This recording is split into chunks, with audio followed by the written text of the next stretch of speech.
اس کو رب کہنا چھوڑ دے۔ میرے دوست، ہمارے اندر ضروری ہے کہ اعتماد اور یقین کی پوری صلاحیت موجود ہو۔ فرمایا گیا کہ عبادت کی حقیقت، یہ عمل عبادت میں آپ کو بتا چکا کیا ہے، اب اس عبادت کی حقیقت کیا ہے یہ میں 3-4 لفظوں میں آپ کو سناتا ہوں۔ عبادت کی حقیقت یہ ہے کہ تعلق باللہ تیرا مستحکم ہو جائے، تیرا اللہ سے تعلق بندگی مضبوط ہو جائے، اس کو کیا کہا گیا؟ حقیقت عبادت۔ جبین، قلب و دماغ و روح اور سارے تخیلات اور سارے تصورات کو سمیٹ کر اپنی ذلت کو تسلیم کرتے ہوئے، بے چارگی کو تسلیم کرتے ہوئے، اپنا کچھ نہ ہونے کو تسلیم کرتے ہوئے، عظمت پروردگار عالم کے سامنے سر زمین پہ رکھ دینا، یہ ہے سجدہ، اور اس کا نام ہے عبادت۔ اور اس عبادت کی حقیقت کیا ہے؟ اللہ سے تیرا تعلق ایسا جڑ جائے، ایسا جڑ جائے کہ کوئی زبردست طاقت بھی تیرے اس تعلق کو کبھی نہ توڑ سکے۔ اس کو کہتے ہیں تعلق بندگی۔ اس کو کیا کہا گیا؟ تعلق بند۔ شیطان بیچارہ کیا کر سکتا ہے؟ شیطان کو تمہارے اوپر کوئی دسترس؟ یہ بھی میرا ایک باقاعدہ موضوع ہے آگے انشاءاللہ کہ شیطان کیا ہے، کون ہے، کیا کرتا ہے۔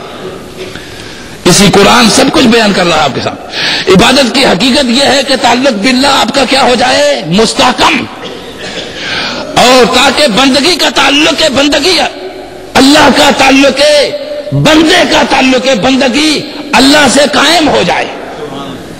اور پھر قرآن مقدس نے فرمایا کہ عبادت کے 3 درجات ہیں۔ عبادت کے کتنے درجات ہیں؟ 3 درجات۔ اور عبادت کا علم ہونا، اور آپ کو معلوم ہے نا علم کے بھی 3 درجے میں نے بیان کیے تھے ایک بار۔ علم الیقین، یقین کے میں نے 3 درجے آپ کے سامنے عرض کیے، علم الیقین، عین الیقین، حق الیقین۔ اسی طرح عبادت کے بھی 3 درجات ہیں۔ پہلا درجہ عبادت یہ بیان ہو رہا ہے، پہلا درجہ عبادت اجر و اخروی، اجر و ثواب۔ عبادت کا پہلا درجہ یہ ہے کہ بندہ یہ چاہے کہ مجھے آخرت میں اجر و ثواب مل جائے۔ آخرت میں کیا مل جائے؟ مجھے اجر و ثواب مل جائے۔ تو عبادت اخروی اجر و ثواب کے لیے کی جائے، عبادت کی جائے مگر آخرت کے اجر و ثواب کے لیے کی جائے، یہ ہے عوام کی عبادت۔ یہ ہے کس کی عبادت؟ عوام کی عبادت۔ عبادت کی جائے، کون سی عبادت؟ جو میں بیان کر چکا ہوں۔ اور کی جائے یہ عبادت مگر کس طرح کی جائے؟ آخرت کے اجر کے لیے اور آخرت کے ثواب کے لیے۔ یہ عبادت ہے عوامی عبادت۔ یہ عبادت ہے کون سی؟ عامت المسلمین کے درجے میں تو یہ مقبول ہے، مگر کاملین کے لیے یہ عبادت ناقص ہے۔ عامت المسلمین کے لیے تو یہ عبادت مقبول ہے، مگر کاملین کے لیے ایسی عبادت جو اخروی اجر و ثواب کے لیے کی جائے یہ ناقص ہے۔ اور کیونکہ اس میں مقصود اجر و ثواب اخروی ہو گیا، مقصود اس میں کیا ہو گیا؟ آخرت کا اجر و ثواب ہو گیا، اور مقصود طلب جنت ہے اور دوزخ سے بچنا ہے۔ جنت مل جائے، جہنم سے بچ جائے، آخرت اچھی ہو جائے، یہ عبادت عوام الناس کی عبادت ہے، عامت المسلمین کی عبادت ہے۔ اور ایسی عبادت اگر کاملین کریں تو یہ ناقص ہوگی۔ یہ کیا ہوگی؟ ناقص ہوگی۔ عبادت کا یہ پہلا سٹیٹس، پہلا درجہ۔ اور دوسرا بیان فرمایا، یعنی یہاں پہ جو پہلا بیان ہوا، یہاں اللہ کی عبادت تو صرف وسیلہ بنی آخرت کا۔ اللہ کی عبادت کیا بنی؟ جنت مل گئی، جہنم سے بچ گیا، جنت میں پہنچ گیا، اور وسیلہ کیا شے بنی؟ عبادت۔ وسیلہ کیا چیز بنی؟ عبادت۔ یہ عبادت آمت المسلمین کی عبادت ہے، عوام الناس کی عبادت ہے، جس میں طلب غیر ہے۔ اس میں طلب جنت کیا ہے؟ اللہ ہے یا اللہ کے علاوہ ہے؟ جہنم کیا ہے؟ اللہ ہے یا اللہ کے علاوہ ہے؟ آخرت اللہ ہے یا اللہ کے علاوہ ہے؟ گویا عبادت کی، عبادت کو وسیلہ بنایا، مگر طلب جنت کی، خوف دوزخ کا ہوا، اجر آخرت کے لیے کی۔ یہ عبادت اللہ کے لیے نہیں تھی، اللہ کے غیر کے لیے تھی۔ آپ کو سمجھ آئی اس بات کی؟ یہ عبادت ہے پہلی، یہ پہلا درجہ ہے عابدین کا۔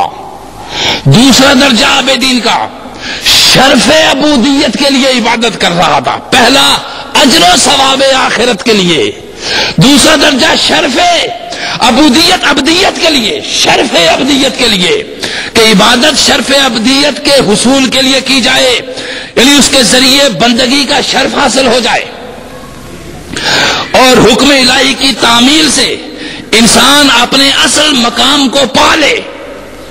اور یہ ہے عبادت خواص کی۔ مقصود کیا ہے؟ حکم الہی کی تعمیل، اور انسان کیا ہے؟ اپنے اجر و ثواب کو بھی پالے۔ اور یہ عبادت یعنی مقصد شرف ابدیت ہے کہ مجھے بندگی کا شرف مل جائے، مجھے بندگی کا شرف مل جائے۔ اور اس میں خواص کی عبادت ہے، ان کے لیے خواص کی عبادت ہے، ان کے لیے تو مقبول ہے، مگر کاملین کے لیے یہ عبادت بھی ناقص ہے، کاملین کے لیے یہ عبادت بھی ناقص ہے۔ دیکھیے دوسری بندگی اور عبادت، تیسرا بیان کیا ہے، تیسرا درجہ کہ اللہ کی عبادت صرف اللہ کے لیے کی جائے۔ اللہ کی عبادت صرف اللہ کے لیے کی جائے۔ پہلا تھا بندگی کے لیے کی جائے، ابدیت کے لیے پہلا تھا اجر و ثواب آخرت، طلب جنت اور خوف جہنم۔ دوسرا تھا بندگی، ابدیت، شرف ابدیت مل جائے کہ بندے کو مقام شرف اور بزرگی اور کرامت مل جائے، ولایت مل جائے، شرف مل جائے اور تکمیل ہو جائے۔ ہے یہ بھی عبادت مسلمہ ہے، مگر یہ بھی کاملین کی عبادت۔ کاملین کی عبادت کا پہلا جز یہ ہے کہ اللہ کی عبادت کی جائے اور صرف اسی کی خاطر کی جائے، نہ طلب جنت کے لیے کی جائے، نہ خوف جہنم سے کی جائے، اس کو رب مان کر کی جائے۔ آپ سمجھے؟ یہ عبادت ہے کاملین کی عبادت۔ یہ عبادت کس کی ہے؟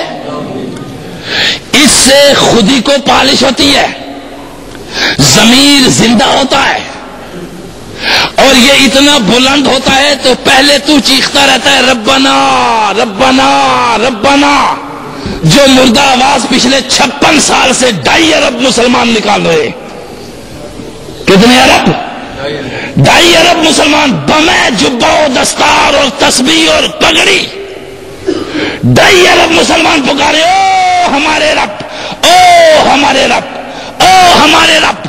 یہ ہمارے رب 2.5 ارب پچھلے 56 سال سے پکار رہے ہیں، اور رب کو نہ ماننے والے مار مار کے پلستر بگاڑ چکے، ستیہ ناش کر چکے، جینا حرام کر دیا پوری دنیا کے اندر مسلمانوں کو۔ تو ربنا، یہ جو عبادت ہے، یہ عبادت یعنی اللہ کی عبادت صرف اللہ کے لیے، نہ خواہش جنت ہو، نہ خوف جہنم،